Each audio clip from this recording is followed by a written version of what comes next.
It's good to have you here tonight. Somewhere between being awake and being asleep, there is a doorway most people pass through without noticing. But once in a while, just as you cross it, the quiet is broken. A bang, a crash, a sound with no source in the room. You sit up. You listen. Nothing. The house is still, and yet you heard it as clearly as a closing door. So where did that sound come from? If not from the world around you. Close your eyes now and breathe out slowly. The sound in the dark was never outside you. It was your own mind, switching itself off. Welcome to Sleepy Science Fact. Tonight, let that strange sound become the first thing we gently understand. There is a moment, every single night, when your brain stops listening to the room. As you drift towards sleep, the part of your mind that watches for sound slowly powers down. It is a little like lights being switched off, floor by floor, in a tall building. Most nights this happens so smoothly that you never feel it at all. But once in a while the shutdown stumbles. For a fraction of a second, the hearing system flares instead of fading. It throws up a sound that feels deafeningly real, even though no air ever moved and your ears caught nothing. That single mistimed moment is what tonight is quietly about, and where we will begin. The experience has a name. Doctors call it exploding head syndrome, a label that sounds far more violent than the thing itself. There is, in nearly every case, no pain at all. There is only the sense of a sudden, enormous noise. People describe a gunshot, a slammed door, a clap of thunder, a burst of static, or a crash of cymbals inside the skull. The name was given in 1989 by a doctor named John Pierce. Yet the experience itself is much older than the name. Physicians had been describing it for more than 100 years before anyone thought to call it anything at all. It almost always happens at one very specific border, the thin line between being awake and being asleep. Scientists have a word for this crossing. They call it the hypnagogic state, from old Greek words that mean leading into sleep. It is one of the strangest stretches of human experience. For a few minutes each night, the mind is neither fully awake nor fully gone. The sounds of exploding head syndrome arrive right here, at this threshold. They come so reliably at this exact point that they seem to be a side effect of the crossing itself, rather than anything happening in the room around you. You have lived in this borderland thousands of times without ever naming it. It is where your thoughts begin to loosen and drift. It is where a stray image floats up out of nowhere. It is where you sometimes feel yourself falling and jerk awake with a start. This in-between place is a doorway that everyone walks through, every single night, yet almost no one stops to look at it. The loud sound that some people hear there is not a visitor arriving from outside. It is the doorway itself, creaking a little as it swings open and lets you through. Part of what makes the experience so convincing is that the sound feels external. Your brain does not hand it to you as a thought or a memory. It hands it over as an event, as something that truly happened out in the world. This is why people sit straight up and search the dark. The mind has its own quiet way of labeling each sensation as either out there or in here. during the slide from waking into sleep. That labeling system is one of the very first things to wobble. So a sound born entirely inside the head can get filed, by mistake, as coming from the next room. For most people who experience it, the sound comes with no warning and leaves no trace behind. There is no headache afterward, no ringing in the ears, no injury of any kind. The heart may pound for a moment, and the body may flinch. But within seconds, the danger that felt so certain simply is not there. It is worth saying plainly, for anyone who has lain awake worrying, this is not a sign of a stroke, a seizure, or any damage to the brain. Researchers have looked carefully for lasting harm and found none. The episode is loud, brief, and completely harmless, however frightening it feels in the dark. Sometimes the sound arrives together with a flash of light. A smaller group of people report a brief visual burst alongside the noise.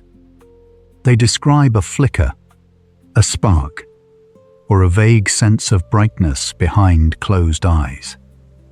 This little detail is well worth holding on to for now. It hints that whatever is happening involves much more than just hearing alone. It seems to touch several senses at once, as if a single switch were being flipped that controls a wide stretch of perception. That clue will matter a great deal later on, when we turn to look more closely at the machinery working underneath the experience. Now and then, there is a small physical jolt as well. People feel a twitch of the body, a jerk of a limb, or a sharp catch of breath. This links exploding head syndrome to a far more familiar nighttime event, the sudden falling feeling that yanks you awake just as you doze off. The two seem to belong to one family of events. Brief electrical hiccups right at the doorway of sleep. You have very likely felt the close cousin of this syndrome many times in your life, without ever once knowing that the two were related at all. The experience is far more common than its dramatic name would suggest. Sleep researchers have surveyed ordinary people about it, not patients in a clinic, just everyday adults and students. In one well-known study of young adults, led by the researcher Brian Sharpless in 2015, a meaningful share, somewhere around 1 in 7, reported having heard such a sound at least once in their lives. So this is not a rare affliction of the unlucky few. It is a quiet, widespread feature of how human brains fall asleep. People rarely mention it, only because they assume they must have imagined the whole thing. And here the familiar story begins to bend. We tend to picture falling asleep as a single smooth slide, like turning a light down on a dial. But the loud sound hints at something quite different. It suggests that sleep does not arrive all at once. Different parts of the brain switch off at different speeds, in a particular order, and the crossing is far busier than it ever feels from the inside. If a harmless noise can erupt out of that process, it makes you wonder, what exactly is going on up there in the dark? During all those minutes when we are sure that nothing is happening at all, consider how seamless sleep usually feels to us. You lie down. Your thoughts wander for a while, and then there is nothing. Until morning. The crossing erases itself completely. We almost never remember the actual moment of falling asleep. That is because the brain regions that record new memories are among the first to power down for the night. This is why the journey into sleep feels instant, even when it really takes 20 minutes or more. The loud sound is one of the rare moments when this curtain slips, and we catch a brief glimpse of a process that is normally hidden from us entirely. This in-between zone is also where dreaming begins to leak backward into waking. People hovering at the brink of sleep often see faces, patterns, and whole landscapes.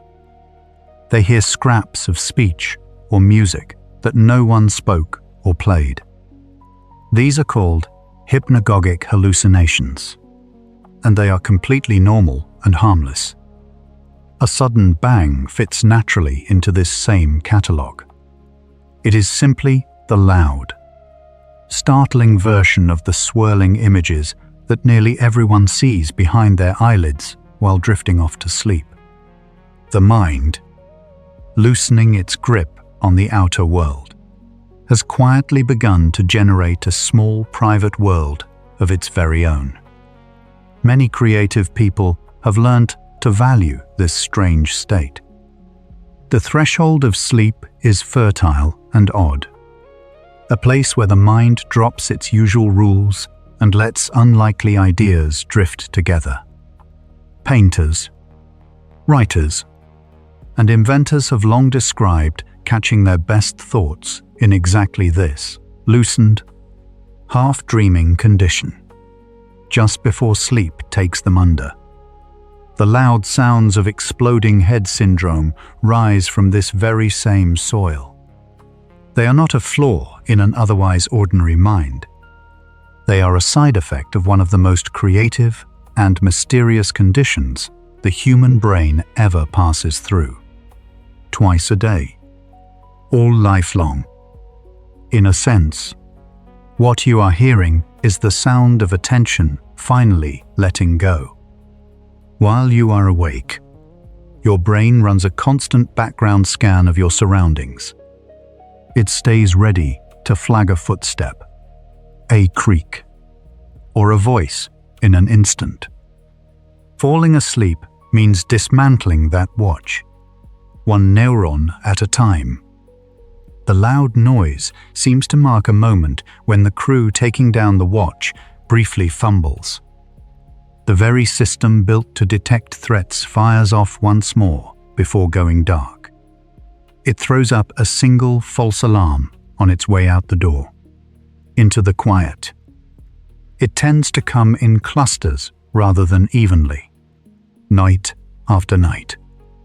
People who experience it will often go weeks or months with nothing, then have several episodes in a short stretch. These clusters tend to line up with stretches of stress, deep tiredness, or broken sleep. They cluster. In other words, when the orderly work of falling asleep is under real strain, this pattern is one of the strongest clues we have about the cause. The slide into sleep is a finely coordinated performance. And like any performance, it stumbles most easily when the performer is exhausted and tense. The sound is almost always single and sudden. One bung, not a string of them. This matters more than it first appears. It is not the steady ringing of tinnitus, which hums on quietly for minutes or hours. Tinnitus is a continuous tone. This is a single, sharp event, here and gone in an instant, like one firework rather than a long song. It is not a melody, and it is not a voice forming words either. That shape, sharp and brief and alone, tells us the event underneath is a momentary spike of activity, not a lasting fault. It is a flash in the system, not a fire. People who experience it rarely fear the sound itself. What unsettles them is the deep certainty that it was real, that something out there must have happened. The mind reaches at once for an explanation in the world. A car backfiring, a slammed door, someone moving through the house when no cause can be found, a quieter unease can settle in to take its place. Tonight, we are slowly trading that frantic search of the dark room for a gentler kind of looking. We are turning inward instead, toward the ordinary, harmless mechanism that made the sound in the first place. The syndrome was first described carefully in 1876 by an American doctor named Silas Weir Mitchell. He wrote of patients troubled by what he called sensory discharges at the edge of sleep, loud sounds that had no source anywhere in the room. For nearly a century after that, it appeared only here and there in medical writing, an oddity with no clear home. It took until the late 20th century for science to treat it as a distinct, nameable thing. Only in recent years have researchers begun studying it in healthy, ordinary people, rather than in the rare patient who happened to mention it. One reason it stayed in the shadows for so long is that people seldom report it. Waking suddenly to a phantom bang feels too strange to say out loud. By morning, the episode has usually faded into the general blur of a restless night. Many people who experience it for years quietly assume that they are alone, or that something must be wrong with them.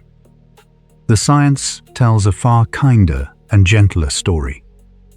This is a known, mapped, ordinary event, shared quietly by a great many people who simply never thought to compare notes with one another about it at all. It belongs to a broad family that sleep scientists call parasomnias. These are unusual events that happen around the edges of sleep, rather than during full waking or deep, settled sleep, sleepwalking, sleep talking, night terrors, and the sudden falling jerks all live in this family together. What unites them is their timing. They cluster at the seams of sleep, in the transitions where one state hands off to the next. Exploding head syndrome is one of the gentlest members of this whole family of events. A parasomnia that disturbs a single moment yet leaves no mark of any kind whatsoever behind it. Unlike many parasomnias, this one rarely disrupts the night for very long. Once the startle fades, most people roll over and fall back asleep within minutes. For the most part, it does not shatter sleep the way a nightmare or a panic episode can. Its real weight is in the mind, in the worry about what it might mean, rather than in the body. And worry, as it happens, is one of the few things that can make it come more often. That is one more reason why simply understanding it turns out to be a quiet kind of remedy in itself. The experience can shift across a whole lifetime. It tends to appear more often as people move into middle age and beyond, though it can arrive at any age, even in childhood. Why it favors certain stretches of life is still being worked out by researchers. The trend, though, points toward the slow aging of the sleep systems in the brain. These are the same systems that make sleep grow lighter and more easily broken as the years go by. The loud noise may well be one small, harmless signature of those slow, gradual, and completely ordinary changes happening quietly inside the brain over time. Notice that everything we have described so far is something the brain does to itself, by itself, in private. No one else can hear the sound. No microphone in the room would ever pick it up. It exists only inside one skull, at one instant, built entirely from within. This is the strange intimacy of the whole experience. a perception with an audience of exactly one person. And it raises the question we will spend the rest of this night gently exploring. How can a brain build a sound so convincing, so utterly real, that its owner cannot tell it apart from the world outside? The answer starts with one simple shift in how we see it. The loud noise is not something going wrong with your hearing. Your ears are perfectly fine. They detected nothing because there was truly nothing out there to detect. The event happened much further upstream, inside the brain itself, in the circuits that decide what counts as a sound. Here is the short version of where we are heading. The noise is a brief electrical misfire during the handoff from waking into sleep. To understand it, we must stop thinking about the ears and turn toward the deeper machinery instead. So we arrive at the real question lying beneath the startle. Falling asleep is not a simple fade. It is a handoff, with control passing from one set of brain systems to another, in a careful, practiced order. The loud noise seems to mark a single misstep during that handoff, an instant when the systems briefly fall out of step with each other. Everything we have seen points in one direction. The timing, the suddenness, the link to stress and tiredness. They all point downward, toward the brainstem and the quiet gatekeepers of sleep. That is exactly where we turn now. Somewhere beneath your thoughts right now, an old and patient system is preparing to take over for the night. You don't have to manage it. The question we opened, where that sound comes from, is already beginning to answer itself. In the slow handover happening inside you as you rest here, there is nothing to brace against. Let the next part carry you a little deeper. We'll keep going, gently, deep at the base of your brain, where it meets the spinal cord, sits a dense tangle of cells called the reticular formation. It is one of the oldest parts of the whole nervous system, and one of the most important. It governs whether you are awake or asleep at all. You can think of it as the dimmer switch for consciousness itself. Each night, this small region quietly conducts the slow lowering of the lights across the brain. The loud noise of sleep onset appears to be a brief flicker right here, inside this ancient and essential piece of circuitry. Within that region runs a network sometimes called the reticular activating system. This is the machinery that keeps you alert and awake all through the day. When it quiets, you grow drowsy. When it falls silent enough, you finally sleep. So falling asleep is, in large part, the story of this one system standing down for the night. But standing down is not a single clean act. It is a gradual withdrawal. And all through that withdrawal, the balance between staying awake and letting go stays delicate. A sudden phantom sound is what a small slip in that balance can feel like from inside. Sitting just above the brainstem is the thalamus, a pair of egg-shaped structures that act as the brain's great relay station. Nearly every signal from your senses passes through it on the way in. Sound, sight, touch, all of it. While you are awake, the thalamus lets these signals flow freely through. As you sleep, it closes its gates, sealing the resting mind off from the outside world. The crossing into sleep is the very moment those gates begin to swing shut. The loud noise, it seems, may be one of those gates closing a single beat too hard and too fast. This gating is why a sleeping person can sleep through ordinary night sounds that would startle them wide awake by day. The thalamus has simply stopped passing the messages along to the rest of the brain. But the closing of these gates is not instant, and it is not perfectly matched across all the senses at once. For a brief window at sleep onset, the system sits half open and half closed, alert in some channels and dimmed in others. It is inside this unstable, in-between state that some of the strangest perceptions of the entire night are quietly born. Falling asleep involves a slow wave of quieting spreading across the brain. Certain neurons actively hush other neurons, telling them to settle and go still. This is not a passive fading at all, but an organized silencing. It is carried out by special calming cells using a chemical messenger called GABA, the brain's main settle-down signal. As GABA's influence rises at sleep onset, activity all across the thinking brain begins to sink. The loud noise appears to be what happens when this quieting wave, for one instant, fails to cover a small patch, leaving it to fire alone in the growing stillness.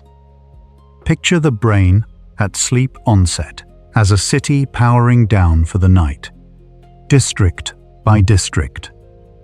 The shops close first, then the offices, then the streetlights, in a rough but reliable order across the map. Exploding head syndrome is like one single block where the power surges instead of cutting out. A sudden burst of light and noise in a neighborhood that was meant to go dark. The surge is harmless and brief, and it is corrected within moments. But for that one instant, a small corner of the sleeping city blazes bright while everything around it dims toward black. The leading scientific explanation rests on exactly this picture: a momentary failure of the normal shutdown. As you fall asleep, the brainstem is meant to hush the brain's sensory and movement regions in a smooth, ordered sequence. The theory holds that in exploding head syndrome, this hushing briefly misfires. Instead of the hearing neurons going quiet on cue, a whole cluster of them discharges at once. Why does the brain read that as a noise and not as something else? That is the next question. And the answer reveals something deep about how all of your hearing actually works. The reason is that the misfire lands in or near the hearing regions, the parts of the brain that turn signals into sound. Your brain does not receive sound whole from the world. It builds the experience of sound out of patterns of neurons firing. So when a burst of activity erupts in that exact territory, the brain has only one way to make sense of it. It interprets the signal as a noise. It does not matter at all that no air vibrated and no ear was involved. Activity in the right place is enough, on its own, to create the clear sensation of a bang. This same idea explains why the episode can include a flash of light or a jolt of the body. If the misfire spills over into the seeing neurons, you glimpse a spark. If it reaches the movement system, you twitch or flinch.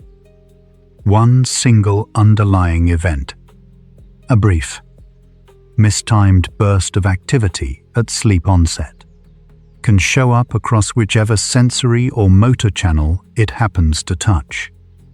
The loud noise is simply its most common form. It is the version that occurs when the burst lands squarely in the territory the brain has set aside for hearing. The timing of the burst is everything here. It strikes during the narrow window when the brain shifts from waking into the first. lightest stage of sleep. This is a stage marked by slow, rolling brainwaves taking over from the faster rhythms of being awake. That shift is one of the most active reworkings the brain carries out in a whole day. Far from being a quiet slide into nothing, sleep onset is a busy switching between states. And busy switches, in any system, are exactly the places where one small misstep can quietly slip through the cracks. Researchers studying the rare recordings of these episodes have noticed bursts of brain activity that line up with the reported sound. The science here is still young, and the data are limited. So this remains a careful picture rather than a closed case. Still, what we see fits together well. A sudden spike of activity where there should only be growing calm. This matches the idea of a shutdown that briefly reverses itself. It also explains why the sound is always so sudden and so brief. A spike, by its very nature, is over almost as soon as it starts. Stress and exhaustion feed into all this through the body's chemistry.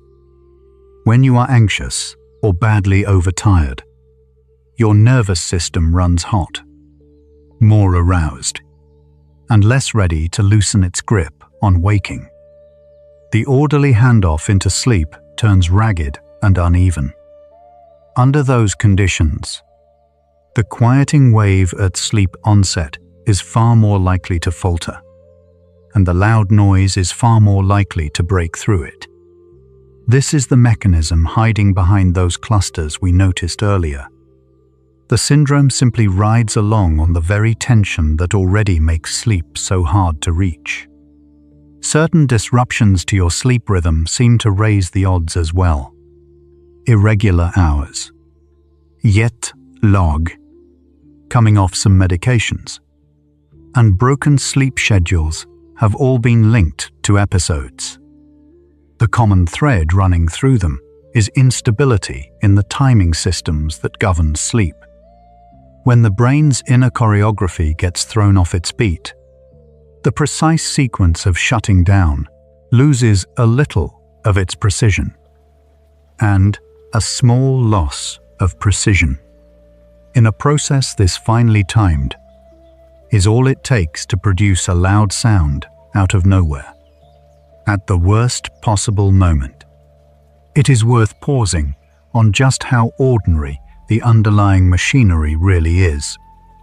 There is no disease here, no injury, no damage hiding anywhere. The brainstem, the thalamus, the quieting neurons, all of them are doing precisely what they do every night, in every sleeping human being alive. Exploding head syndrome is not a broken version of this system at all. It is the normal, healthy system, caught for a moment slightly out of step with itself. The strangeness is not in owning faulty equipment. The strangeness is only in briefly, accidentally, getting to hear that equipment at work. Step back, and the whole pattern comes clear. A sudden sound, a possible flash, a possible jolt. All of it points to one single event. It is a brief, mistimed burst of brain activity at the doorway of sleep, born from a shutdown sequence that stumbled for an instant.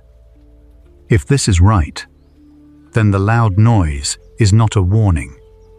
It is not a symptom of something hidden, and not a sign that anything is wrong with you. It is the audible edge of an ordinary process. But that opens a deeper question. Why would a brain ever be built in a way that lets this happen at all? There is nothing in the dark that needs answering tonight. The only thing moving is the slow, ordinary settling of a mind preparing to rest. To see why the brain allows this, Start with the sheer size of the problem it is solving. Switching off consciousness every single night is an extraordinary feat. The brain must dial down dozens of systems at once.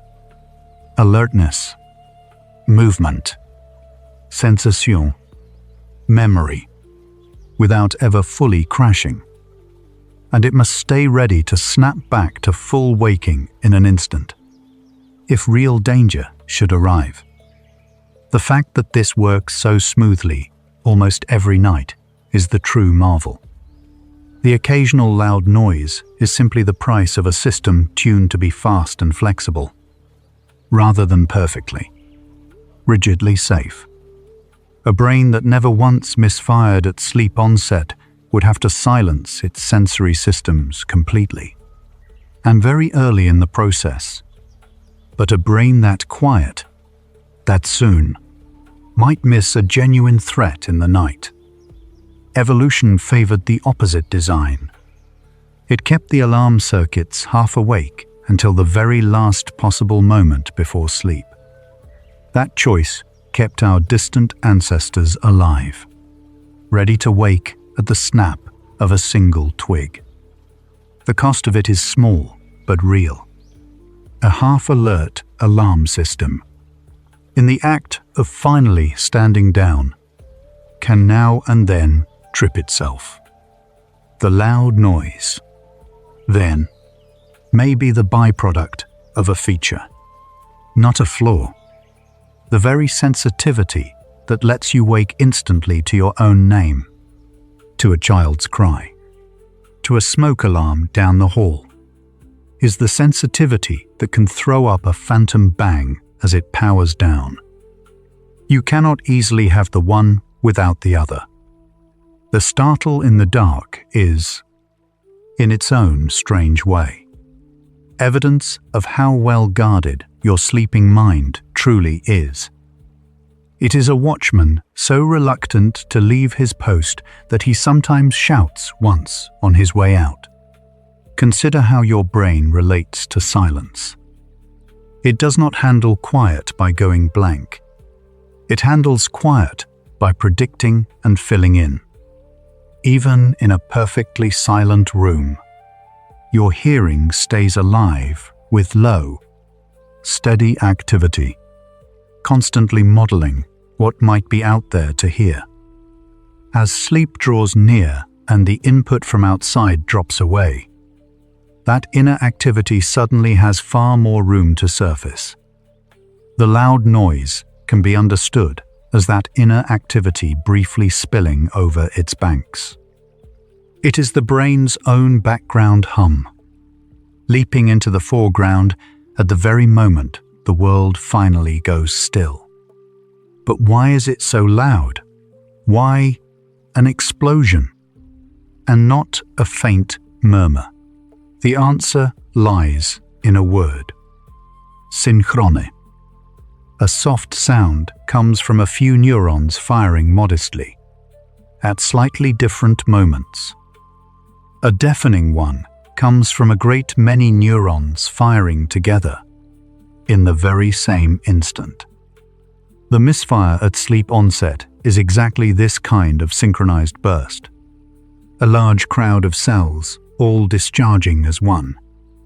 The brain reads massed, simultaneous activity as sheer intensity.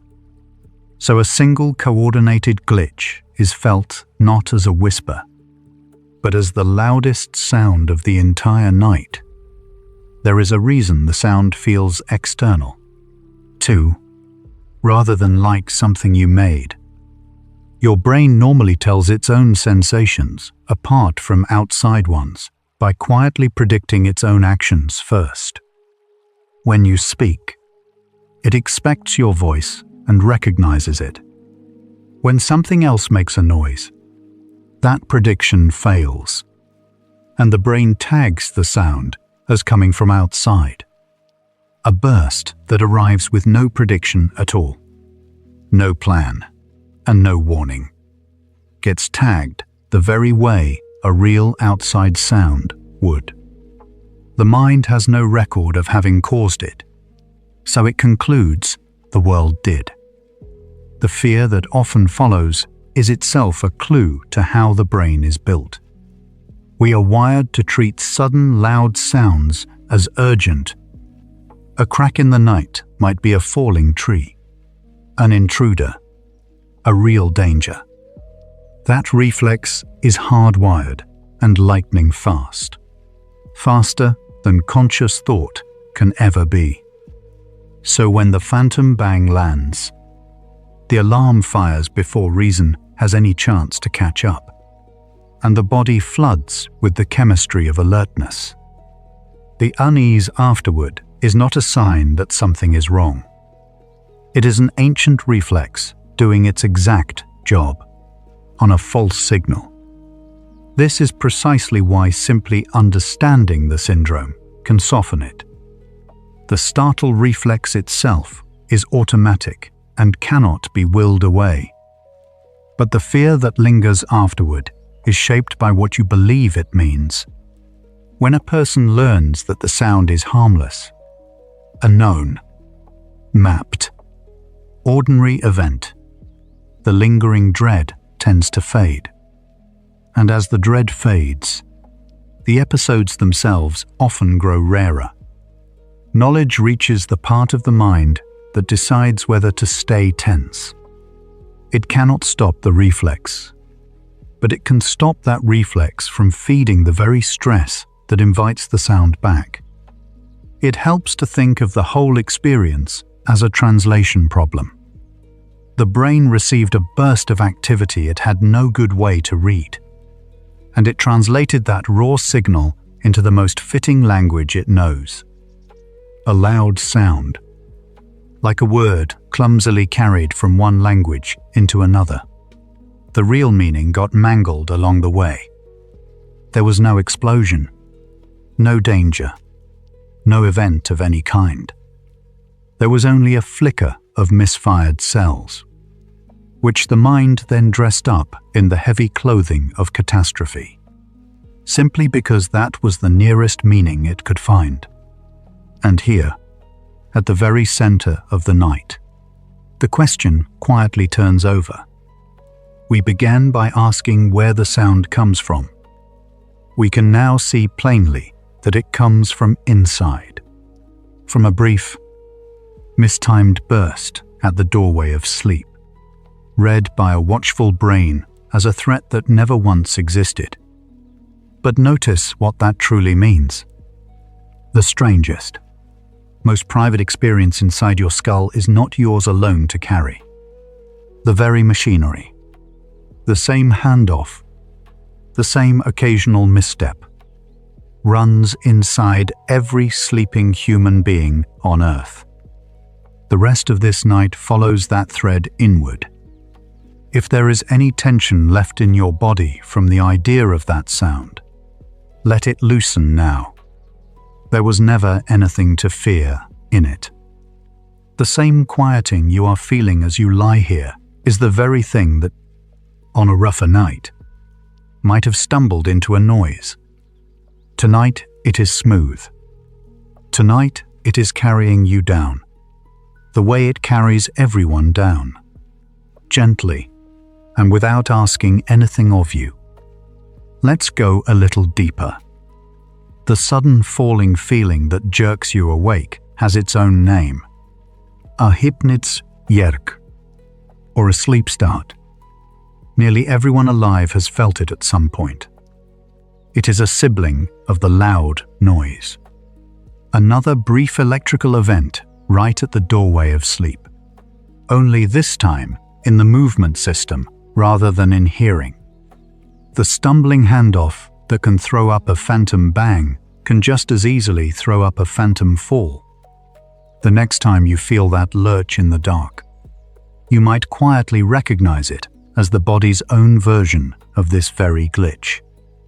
Hypnic jerks are so common that doctors count them as a normal part of falling asleep, not a disorder at all. Their sheer universality is the whole point worth dwelling on. They reveal that the crossing into sleep is for absolutely everyone. a slightly bumpy passage, a place where the brain signals can briefly cross their wires. The loud noise sits on this very spectrum.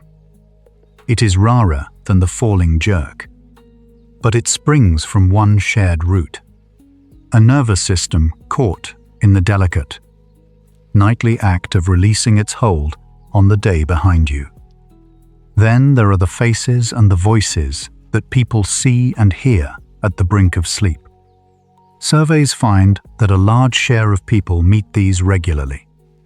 A stranger's face, a snatch of music, a name softly called. They are not signs of illness in any way. They are simply the ordinary creativity of a mind loosening its hold on the waking world. The phantom bang is the loud, startling far end of this same gentle range. It belongs among the threshold experiences that nearly every human being passes through. Quietly. All lifelong. Sleep paralysis lives nearby in this family as well. These are the moments of waking unable to move, sometimes with a vivid sense of a presence somewhere in the room. It, too, is a crossing over event, a mismatch in timing between the mind waking up and the body's sleep paralysis lifting away. Studies have found that people who experience sleep paralysis are more likely to also hear the loud noise. The two seem to share one weak point in the very same handoff machinery. Two different expressions of one imperfect passage between waking and sleep. What ties all of these together is a single deep truth about the human brain. The borders of sleep are porous. The clean line we imagine between awake and asleep does not really exist anywhere. In its place, there is a blurred zone, where the two states overlap, where the rules of waking and the rules of dreaming briefly mingle together. Every strange thing that happens at the brink of sleep, the bang, the jerk, the face, the paralysis, rises out of this overlap, and every human brain passes through that blurred zone, twice a day, for an entire lifetime. The dreaming brain offers a deep clue here. All through your dreams, your brain generates vivid sounds, sights, and feelings entirely from within, and you take them as completely real. You hear voices, music, thunder, none of it coming from outside you. The loud noise at sleep onset is, at heart, a single fragment of dreaming that surfaced a moment too soon, before sleep had fully arrived to carry it. Your brain was only doing what it does every night in dreams, building a whole world from the inside out. This once, a small piece of it slipped across the border early. This means the power to build a deafening, lifelike sound out of nothing is not unusual at all. You do it every single night, in every dream, with no alarm whatsoever. Because in dreams there is no waking mind left to be startled by it. Exploding head syndrome feels strange only because it happens at the wrong moment. It arrives while just enough of the waking mind remains to notice the sound and to question it. The ability itself is universal, ancient, and quietly exercised, night after night, by every dreaming person on the whole planet. The brain's habit of filling silence with sound shows up in waking life too. In a perfectly quiet room, people slowly begin to hear faint tones, hums, or phantom music. The hearing system, starved of any real input, simply generates its own. This is why deep silence feels so strange and unsettling to sit in. your hearing is never truly switched off. It is always modeling, always poised and ready.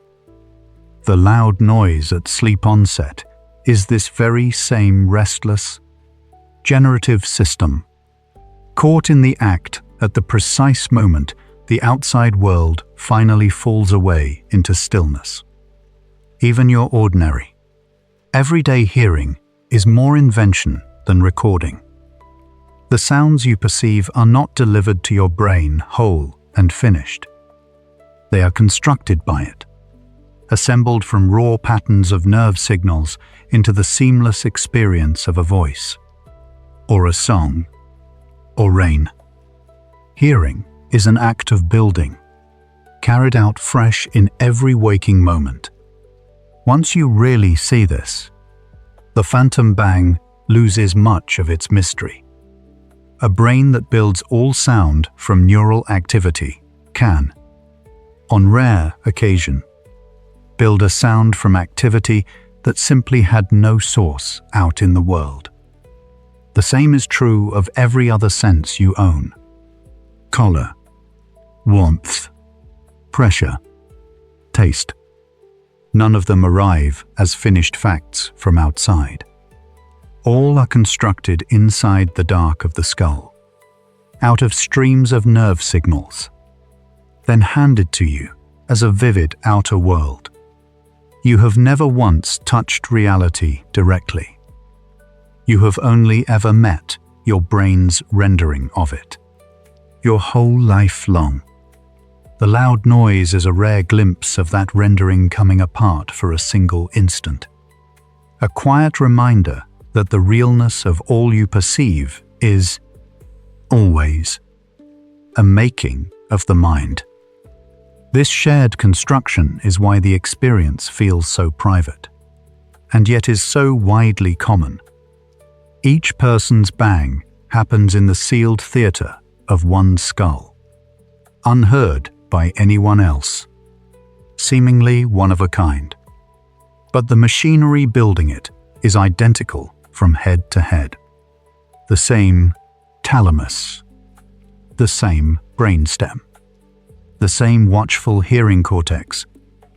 The most isolated feeling moment of your entire night is produced by equipment exactly like that humming away inside millions of other sleeping people, in countless dark rooms, at this very hour of this very night. Across many cultures and many centuries, people have reported sudden loud sounds at the edge of sleep, long before anyone could explain them at all. What differed from age to age was only the meaning they gave it. A spirit, an omen, a message, a curse. The experience itself is deeply human and ancient. Only the readings of it changed. This long history tells us something important. The thing is not a product of modern life or of modern stress. It is a feature of the human nervous system itself, as old as sleep, returning quietly in every generation. That older instinct, to read the sound as a sign or a warning, is itself worth meeting gently. The mind reaches for meaning in anything sudden and unexplained, and it reaches hardest in the dark, when you are alone. To hear a bang from nowhere and feel that it simply must signify something is not foolish at all. It is the meaning-making machinery of a human brain, doing exactly what it has always done. Science does not mock that old instinct. It only offers the sound a quieter, truer meaning. A brain, settling itself for the night. There is real comfort in how thoroughly this has been mapped. Sleep scientists have a name for it, a settled place for it among the known sleep events, a leading theory for its cause, and a clear verdict on its safety. Nothing about the experience is uncharted territory anymore. That heavy feeling of being alone with something inexplicable in the night begins to dissolve once you know the truth. Careful. Patient people have already studied this, named it, and found it harmless. You are walking a path that many others have walked and measured long before you ever arrived. Pull all the threads together, and a clear shape appears at last. The loud noise is one member of a whole family of threshold events.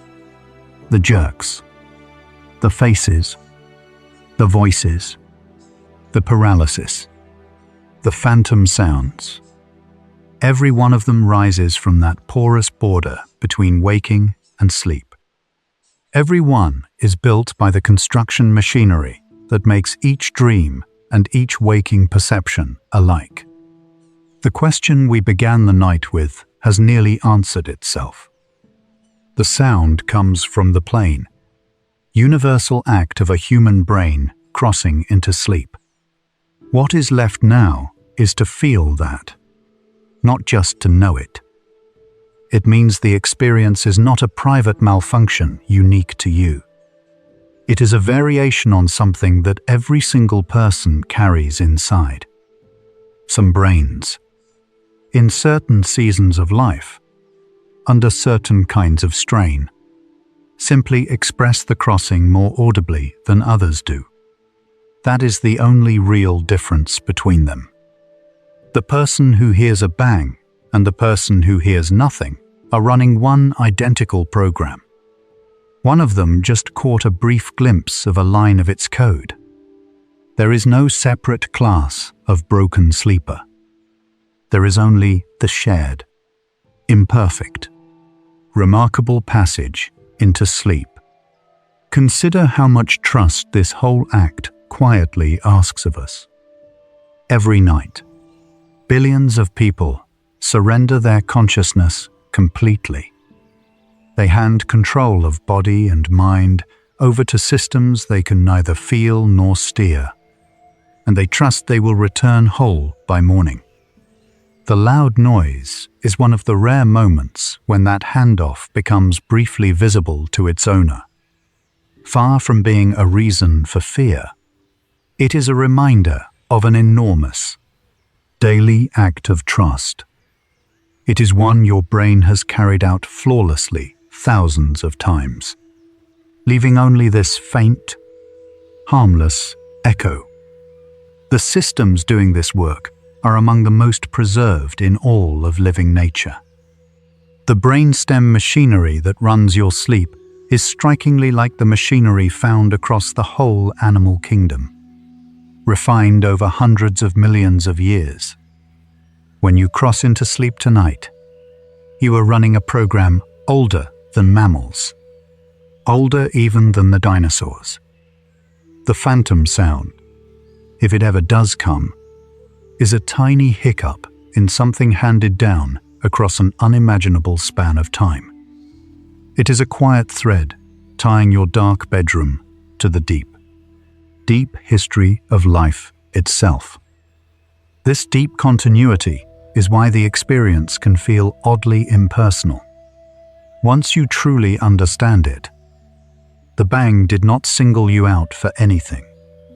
It carries no message that was ever meant for you. It is the neutral product of universal machinery, as plain and indifferent as a heartbeat or a slow breath. There is a strange relief waiting in that thought. The most startling thing your mind did all night was not a verdict passed on you. It was simply biology, running its ancient course in the dark, working the very same way in you as in everyone. People who come to understand the syndrome often describe a shift from fear toward fascination. The very event that once sent them searching the dark in alarm becomes, with knowledge, a small private window into the brain's hidden work. It turns into a rare chance to witness, firsthand, the otherwise invisible act of falling asleep. The sound itself did not change at all. Only its meaning did. And in that single change lies most of the relief that science has to offer here. It is not the silencing of the noise, but the quieting of all the fear around it. It is worth noticing that the brain rarely lets us watch this transition, and for good reason. The smooth erasing of falling asleep is itself a kind of mercy. It spares us the dizziness of watching our own awareness dissolve into nothing. The loud noise is one of the very few breaks in that nightly mercy. To hear it is to glimpse, for one instant, the machinery that almost always works in perfect silence behind the curtain. It is a rare view, and even a privileged one. However startling and unwelcome its delivery may feel in the moment. The fix, where one is even needed, is almost always a gentle one. Because the syndrome rides on stress, tiredness, and broken sleep, the most effective answers are the most ordinary in the world. Steadier sleep hours, less strain at bedtime, more genuine rest. These do most of the work. There is rarely any need for stronger measures than that. The body's own return to a calmer, more regular rhythm tends to smooth the handoff and quiet the episodes on its own. The remedy, fittingly enough, turns out to be simply better sleep. The very thing the noise interrupts. Reassurance itself is a real part of the treatment, and not merely a soft afterthought, because fear of the sound can raise the stress that triggers it. Learning that it is harmless can directly lower how often it returns. This is one of those rare conditions where understanding is not only comforting but genuinely useful, where knowing the cause actually helps dissolve the effect. The knowledge you have been gathering all through this night is, in a quiet and very literal sense, a working part of the cure. Simply by listening and understanding, you have already begun it. Notice how far we have traveled from that opening startle in the dark. We began with someone sitting bolt upright, searching the room for an intruder, certain that something had happened. We arrive here, in the very same darkness, understanding at last that the something happened entirely within. It was an ordinary burst in ancient, universal machinery, harmless and widely shared. Nothing whatsoever about the sound itself changed across this hour together. Everything about its meaning did. The darkroom is exactly the same as before. The person lying quietly within it is not the same at all. And so the deepest answer finally comes into view. The loud, sudden, frightening sound you may hear at the edge of sleep is not a sign that anything in you is broken, dangerous, or alone. It is the audible edge of a healthy brain doing one of the hardest, most universal things it ever does: letting go of the day. What felt like a malfunction is really the system working as it should. What felt like a private affliction is a shared inheritance, carried by all. The rest of the night now belongs to feeling that quiet truth settle gently into place. Right now, without any effort from you, the systems we've spent this hour describing are easing you towards sleep. You don't have to guide them. You never did. The handover happens on its own, the way breathing does, the way your heart keeps time. If a sound ever comes at the edge, you'll know it for what it is: a brain letting go, nothing more. There is nothing left to understand tonight. Just let it carry you the rest of the way. The thing you may have feared in the dark turns out to be one of the most ordinary acts a brain can perform. Drifting into sleep is a passage that every human being makes, and the rare sound at its edge is only that passage. Briefly made audible, the hearing centers fired once, out of turn, and went quiet again. You were never alone in hearing it, and there was never anything in it to fear. Tonight, while you lie here, millions of other people are slipping across this very same border. Some will hear nothing at all. A few will catch a sudden sound and wonder, just as you once did, what on earth it could have been. In every one of them, the same brainstem is dimming. The same thalamic gates are easing shut. One quiet machinery is running. All at once, in all of you, in countless darkened rooms across the turning world. There is no separate kind of person who hears the bang. There is only the shared brain, the shared crossing into sleep, and the small drifts of stress and season that decide whether the sound surfaces on any given night. A burst of neurons fired. That is the whole of it. You belong, fully and simply, to that ordinary, universal company of sleepers, and always have, every night of your life so far. The fear that once trailed the sound came from feeling singled out, the sense that something had happened to you, in your room, meant somehow for you alone. None of that was ever true. The misfire chose no one and pointed at nothing. It is plain biology, neutral and omniscient, firing the very same way inside every sleeping head on Earth. Let that thought loosen, here, in the dark, the old knot of being marked or warned by it.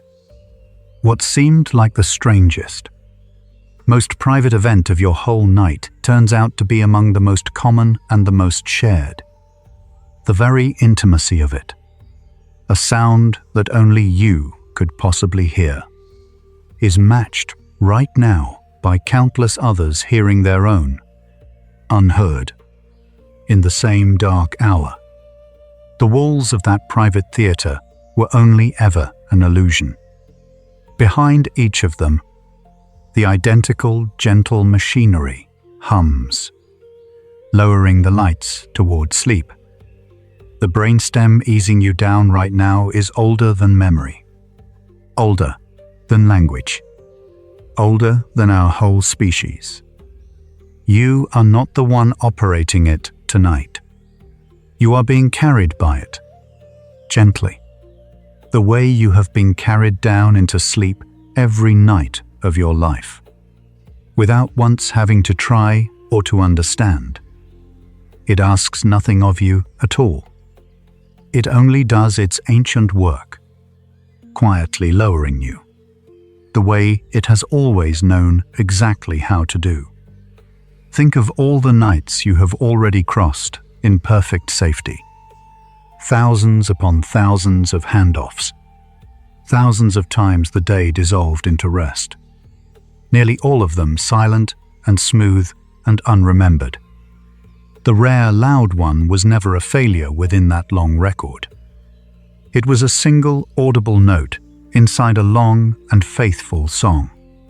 A song your sleeping brain has been singing, softly, since the very first night you ever slept. Let it go on singing now. Your hearing, even as you rest here, is quietly powering down for the night. The small sounds of the room are slowly loosening their grip on your attention, un by un. This is the gating closing, the gentle sealing off that lets the sleeping mind finally rest. It is happening softly tonight, smoothly, the unremarkable way it happens for most people. On most nights, there is nothing to manage and nothing to hold.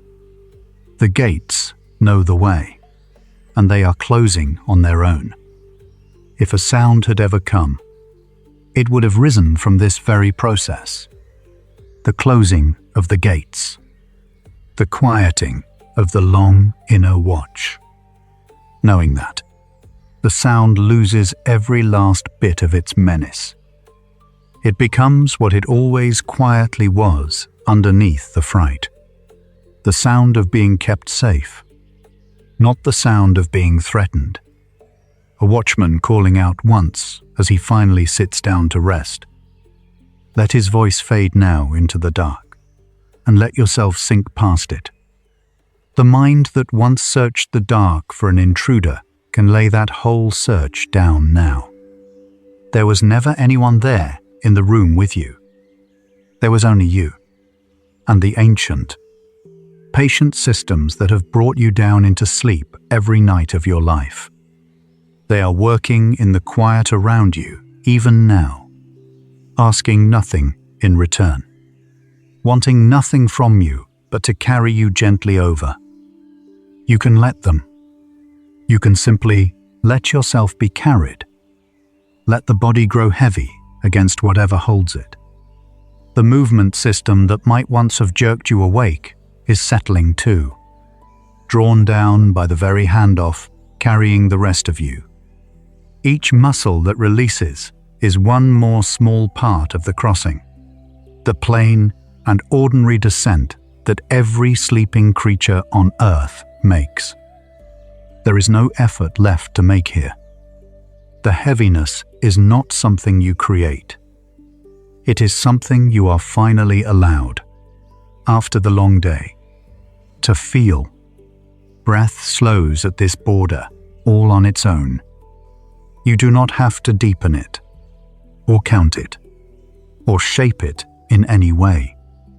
The very systems lowering your alertness are quietly lowering your breathing too, the two of them moving down together, without the slightest involvement from you. All of it is being handled, the way it has always been handled, every night, while you simply rested and let it happen. Let your breath find that slow rhythm now, and follow it down. The thoughts drifting loose now, a little strange, a little disconnected from each other, are the first soft edges of the threshold itself. This is the in-between zone we spent the whole night exploring, the place where the mind quietly begins to dream. You are entering that very borderland now, from the inside. There is truly nothing in it to fear.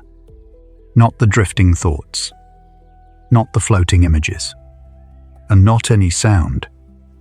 It is only sleep, beginning to gather you in. Let it gather you. Any image that floats up behind your closed eyes now, any scrap of sound or half-formed scene, is the same gentle creativity that builds your every dream. The brain is loosening its hold on the outer world and beginning, softly, to make its own. You are simply watching the most natural thing it knows how to do. There is no need to follow these images, or to push them away. Let them rise and drift and dissolve, like weather passing far overhead, while you sink. And here, the understanding quietly becomes a feeling. The sound you once feared was only ever your own mind. Crossing a threshold, it has crossed your whole life long. To truly know that is to be set free from it, here in the dark. The night now holds nothing for you but rest, and the silent company of every other mind making this same passage tonight. You are one among millions, all of you crossing over together, all of you safe. Let yourself cross now, with them. There is a deep kindness in how the brain handles this nightly surrender. It eases you down, seals you off, keeps its long watch until the final moment, and then lets even the watch itself dissolve. The rare sound is not a flaw in that kindness at all. It is only a faint trace of how closely, how carefully, you are being carried over the edge. Trust that care now. It has never once failed to bring you safely through to morning, and it will not fail tonight. You are part of something vast and ordinary tonight. The great nightly tide of awareness drawing back, all across the whole turning world. Head after head is settling down into the dark, hour after hour. As the planet rolls through its shadow, your own crossing is one quiet ripple among billions. You have never once been doing this alone, on any night of your life, and you are not doing it alone now. Let that wide, shared rhythm hold you and carry you out with the tide. Let the certainty of the coming morning hold the whole night loosely for you. You do not need to track the exact moment you fall asleep tonight. You never truly could, and you never once needed to. The brain gently erases that moment for you, every single night. As a mercy, let it erase this one in just the same way. There is nothing left to watch for, and nothing left to do. Simply let the watching go, and let the erasing happen on its own.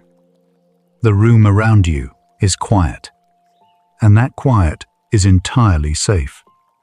Any sound that ever broke it rose from within, harmless, and is fully understood now. There is nothing more out there to listen for, and nothing more to guard against. You can let listening itself fall away now, the way the brain lets it fall every night at this border, easing the hearing gates softly shut. Let the silence be just silence. Let it be the soft, safe ground you finally lie down upon. Whatever season of stress or tiredness once brought, the sound can soften and recede now. The handoff into sleep runs smoothest of all when the mind is at ease. And your mind, here in the dark, is easing by the moment. You have already given it the one thing it most needed. The quiet knowledge that there was never anything in the night to fear. Rest in that knowledge now. Let it spread through you like warmth, loosening each last thread of holding, and let go. A heaviness is spreading slowly through you, the plain and welcome weight of a body releasing the whole long day. This is the descent itself, the same one that every sleeper on earth makes, night after night. You do not have to do a single thing to deepen it or to hurry it along. It deepens entirely on its own, in its own time, and you are simply, finally, allowed to feel it carrying you down. Stop holding, even a little. Let the weight have you completely. The watchful part of the mind, the part that kept the long guard, the part that once startled in the dark, can stand fully down now. Its work for the night is done, and done well. You are safe here. Nothing in the dark requires you, or asks anything of you, or needs your watching anymore. The watch can finally, gratefully rest, and you can rest right alongside it. The guard and the guardied both laying their burdens down together. Here, in the deep quiet of the night, All the strangeness of it has dissolved now into something very simple. A brain falling asleep. A sound, if it ever even came. That was only that brain quietly letting go of the day. A person lying safe and warm in the dark. Understood at last. Ordinary. And held by machinery far older than the world's own memory. That is the whole of it, and it is enough. Let the simplicity of it settle over you like a blanket, and let it carry the last of your waking away. You can stop following these words now. They have done their gentle work for the night. Let them blur and fade, like everything else softening here at this threshold. The understanding stays with you, even as the sentences themselves dissolve and slip away. The crossing will finish entirely on its own now, the way it always has, without any help from you at all. Let the voice grow distant. Let the meaning loosen. Let the dark draw close and kind around you, and simply drift. The sound was never the world breaking in upon you. It was only ever your own mind, at the quiet door of sleep, letting go of the day, the gentlest thing it does, and the most universal. You are not broken, and you are not alone here in the dark. You are simply a person falling asleep, the way every person falls asleep, the way the whole world is falling asleep around you now. Be carried down, with all of them, into the quiet that was always safe. The intruder you once sat up to find was never in the room. We traced the loud sound all the way down to its source. A brief, mistimed burst of neurons at the doorway of sleep. The very handoff from a watchful brainstem to a quieting thalamus that runs in every sleeping person. We saw it was kin to the falling jerk, to the faces at the edge of sleep, to the worlds the mind builds in every dream. What began as a question about a noise in the dark became a glimpse of the oldest, gentlest thing a brain does. You carry something out of this hour that you did not have when it began. The knowledge that the strangest sound in your night was only the sound of being carried into sleep, the same as everyone. Never a threat, and never yours alone. If this quiet way of understanding helped settle the dark for you, you might let it stay close on the nights sleep comes slowly. There are more hours like this one, made for minds that lie awake wondering, and they're here whenever you need a gentler explanation to rest beside. Somewhere beneath your thoughts. The gates are closing softly. The watch is standing down. The day is being set aside. Let your entire being dissolve into that quiet handover. The slow, sure crossing your brain has made every night of your life. There is nothing to hear now. Nothing to hold. Only the threshold, opening gently, and you passing through it as you always have. The crossing finishes the way it always finishes, without your help, the gates easing shut behind you. Let your breath slow into the rhythm of it. Drift toward sleep the way the tide goes out. Not pulled, not pushed, simply released into the dark that was always safe. The Dream Science playlist has been carrying minds gently across this threshold, night after night. The next video carries this further. That video is waiting whenever you are ready. If a sound ever comes again at the edge, let it pass like a breath, and stay just where you are. Quiet one, the dark holds nothing for you but rest. and you were never alone in it. Sleep well. Good night.